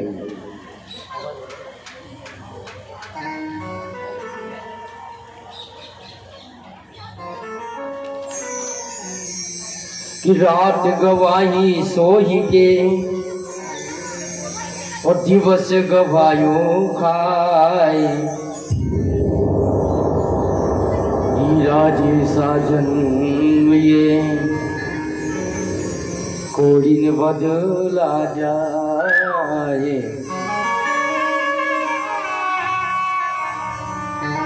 राजन, ये जो हीरे के जैसा हमें शरीर मिला है, हर व्यक्ति रात सो के गंवा देता है, दिन खा के ही डुबा देता है, लेकिन हीरे के जैसा ये जन्म मिला वो कोड़ियों के भाव बेच रहा है। इसलिए मनुष्य का यही की फर्ज वो है, कथा मात्रक जीवनम, जीवन का एक उद्देश्य रखे कि कैसे भी करके प्रभु की प्राप्ति, प्रभु के सिवा कहीं दिल ना लगाना, नहीं तो पड़ेगा तुझे जीवन भर पछताना। प्रभु के छोड़ करके यदि संसार में व्यक्ति किसी से और से दिल लगाता है, प्रभु के सिवा कहीं दिल ना लगाना, नहीं तो पड़ेगा तुझको आंसू बहाना। प्रभु के सिवा कहीं दिल ना लगाना। इस भगवान को छोड़ करके जो संसार से जीव लगाता है उसको तो फिर रोना ही पड़ता है। ध्यान रखना।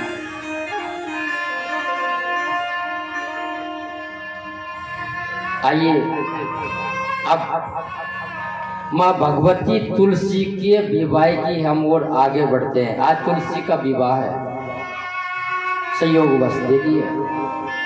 अब कल कथा और होगी, परसों फिर नौकुंडी हवन है, और वो हवन आपके जो सामने पर प्रांगण है उसी में बनाया जाएगा यज्ञशाला, क्योंकि इसमें इतनी जगह है नहीं कि नौकुंडी यज्ञ हो सके। और इस धर्म यज्ञ में जो भी अपनी तन मन धन देकर के जो भी सेवा करना चाहता है वो कर सकता है। ये पर्सनली किसी का काम नहीं है, आप सभी का काम है। ध्यान रखना।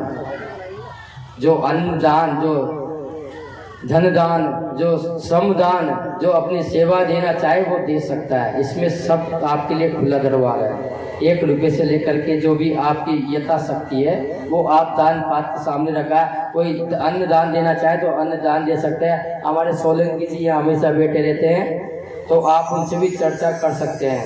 कोई सोचे कि हम सब्जी देना चाहे, कोई अन्न देना चाहे, या कोई तेल या घी, जो भी आप देना चाहे इस धर्म यज्ञ में अपनी आहुति डाल सकते हैं। ध्यान रखना, ये पर्सनली किसी का नहीं है, हम सबके लिए ये यज्ञ किया गया है, सबके कल्याण के लिए किया गया ये यज्ञ है। इसलिए जिससे भी यथा संभव जो बने वो कर सकता है, उसके लिए खुला दरबार है। हम रसीद किसी की नहीं काटेंगे, जो यथा संभव देना चाहे। आपके मन में और कि घर घर जाकर रसीद काटेंगे, वो कभी नहीं कटेगी, क्योंकि गुरु महाराज इतने सक्षम है, सब कुछ उनके पास है। फिर भी उनका कहना यह है कि जो इस यज्ञ में, धर्म यज्ञ में जो भी अपनी आहुति डालना चाहता है वो डाल सकता है, उनके लिए खुला दरबार है। बोले सच्चे दरबार की जय। जो कोई सेवा करना चाहे, जैसे झाड़ू लगाने की है या पानी करने की है, कल सेवा का कार्यक्रम रखेंगे। कल सामने जो लीपा पोती का कार्यक्रम भी होगा। पूरा चौक को बिल्कुल यज्ञशाला की तरह तैयार किया जाएगा। जैसे यज्ञ होता तो आपका तो सौभाग्य कि आपके मोहल्ले में एक बहुत बढ़िया रामनवमी, जो अक्षय नवमी, बिल्कुल पुष्य नक्षत्र में रविवार, पुष्य नक्षत्र इस बार लगभग 70-80 साल बाद ऐसे योग आ रहे हैं कि रामनवमी रविवार को पड़ रही है पुष्य नक्षत्र में। रवि पुष्य आना बहुत बड़ी बात है, वो भी रामनवमी के चैत्र मास के दिन। तो यथा संभव आपसे जो भी सेवा बने, कल लीपा पोती का कार्यक्रम भी किया जाएगा। ये अपना जो पांडाल है बाहर, उसी के बाद तो जो भी महिला आकर के अपना श्रमदान देना चाहे वो कर सकती है। लिपने का काम, झाड़ू का काम। देखो झाड़ू के बारे में गुरु महाराज ने आज बहुत सेवा बताई है, तो अपने आप को छोटा मान करके, कोई बात नहीं हम बड़े नहीं हम तो छोटे से, तो जो भी सेवा करना चाहे वो कल सुबह, आज शाम को इस सेवा को लाभ प्राप्त कर सकता है। और इसी क्रम में सेवा का जो क्रम चल रहा है, हमारे जो आश्रम पे महाराज जी रहते हैं, उनके पुत्र हैं ददुनी रहते हैं, उनकी ओर से एक कुंटल आटे का व्यवस्था उनने जो भेजी है। 1 कुंटल आटा हमारे जो महाराज जी आश्रम पे रहते हैं, उनकी ओर से उनके बालक ने कहा कि महाराज जी आप कर देना, मतलब व्यवस्था हो जाती है। तो इस तरह जो भी चून, तेल, जो भी अपनी सेवा इसमें लगाना चाहे प्रसाद के लिए वो लगा सकते हैं। और अभी हमारे रमेश जी से और 500 रुपये जो राशि प्राप्त हुई है उनके लिए धन्यवाद। तो कहने का तात्पर्य, आपकी 1 रुपये की राशि जो दी गई भेंट है वो अक्षय धन के बराबर प्राप्त की जाएगी। आइए हम सब तुलसी जी के विवाह की ओर अग्रसित होते हैं। बोलो तुलसी मैया की, बोल 4 भुजा के नाथ की। बहुत सुंदर आपके सामने मैया तुलसी विराजमान है और स्वयं आज भगवान 4 भुजा के नाथ के रूप में प्रकट हैं।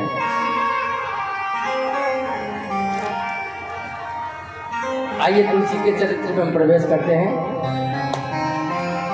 कि धर्म ध्वजम प्रति माधवी तिथम चे विष्णुनामटा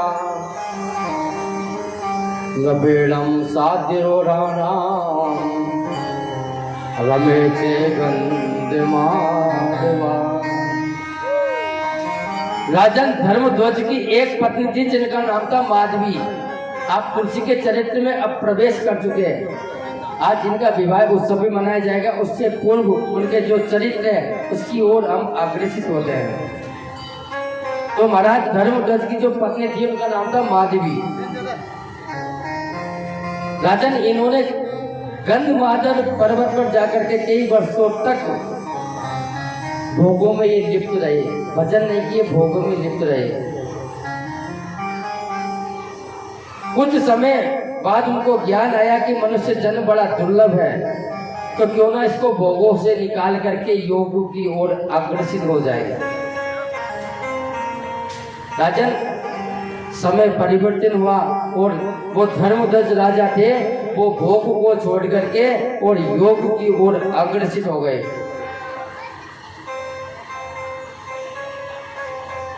राजन जब माधवी गर्भवती हुई उस समय राजा धर्मध्वज माधवी को छोड़ करके और भजन के लिए वन में चले गए और भजन को करते करते 100 वर्ष हो गए। ध्यान रखना, तो माधवी ने भी 100 वर्ष तक अपना गर्भ धारण किया। देखो सती प्रथा स्त्री क्या नहीं कर सकते, शास्त्रों में कहा कि गर्भवासम समम दुखम भूतो न भविष्यति। जितना जीव को गर्भ के अंदर कष्ट होता है उतना कहीं भी नहीं है। तो 100 वर्ष तक गर्भ धारण किया माधवी ने। और राजन सुंदर समय आया कि कार्तिक पूर्णिमा मायम सिद्धवारे चे बादजम सुभाषम चे पाद्यासाम पद्मनी ते मनोहर। राजन कार्तिक मास की पूर्णिमा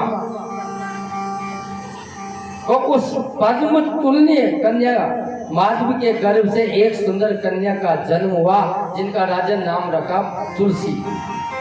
ये कार्तिक की पूर्णिमा पर उनका जन्म हुआ। कार्तिक मास की जिसको अपन कहते हैं पूर्णिमा, रामेश्वर की पूर्णिमा कहते हैं अपने यहाँ तो। रामेश्वर भगवान का मेला लगता है। रामेश्वर का क्यों? क्योंकि तुलसी रामेश्वर को ही ब्याही गई है 4 भुजा के नाथ को, इसलिए रामेश्वर की पूर्णिमा भी कहते हैं उसको।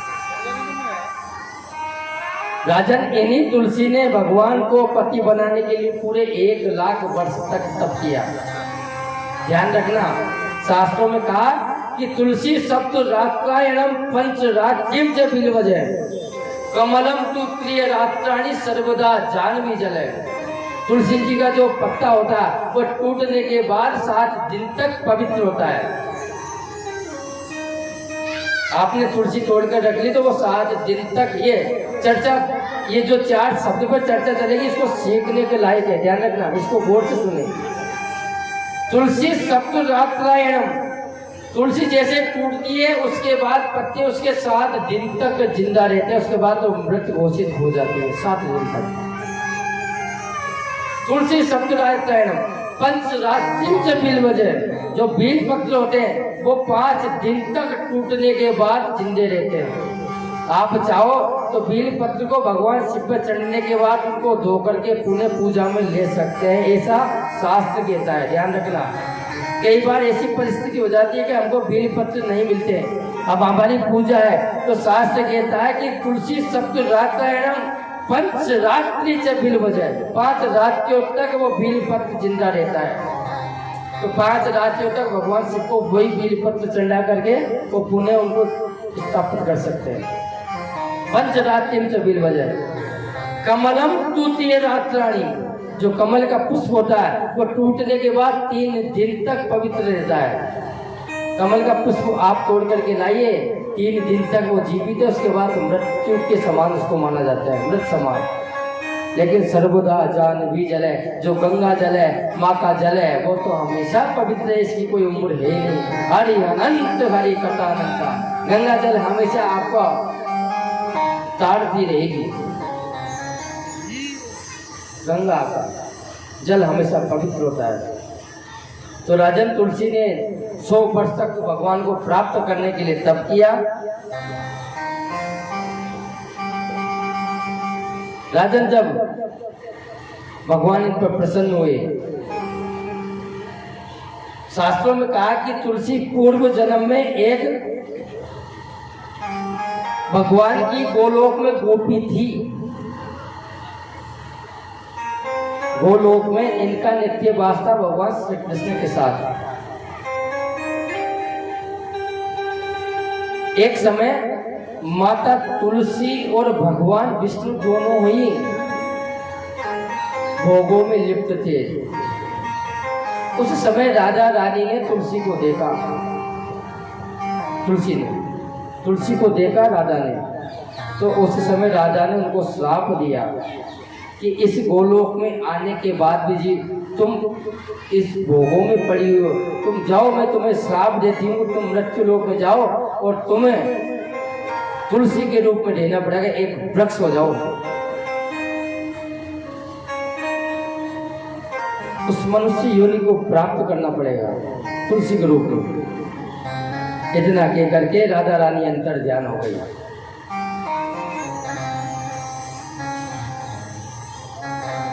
तो उस समय धर्मध्वज जो राजा थे उन्होंने कहा कि हे भगवान, मुझसे उस समय ब्रह्मा जी ने कहा था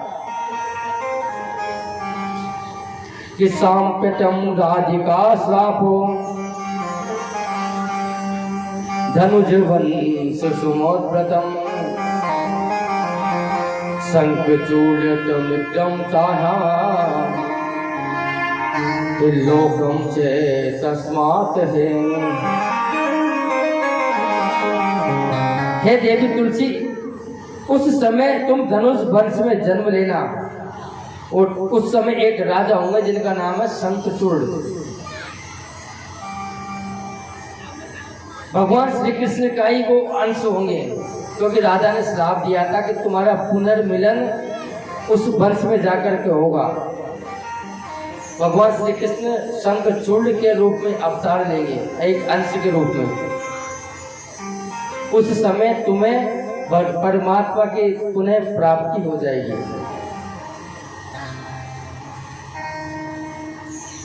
राजन, राजा के श्राप के कारण उस समय जो सुदामा नाम का राजा था वो इस धरती पर शंखचूड़ बन करके आया, तो श्री कृष्ण का ही रूप था। ब्रह्मा जी ने कहा कि जब तुम्हारा जो श्राप पूर्ण हो जाएगा उसके बाद तुम पुनः इस गोलोक में आ जाओगे। शंखचूड़ का तुम्हारा जब मिलन होगा उसके बाद तुम्हें शंखचूड़ जब संसार को छोड़ करके चला जाएगा उस समय तुम्हें परमात्मा की प्राप्ति पुण्य हो जाएगी। राजन, समय परिवर्तन हुआ।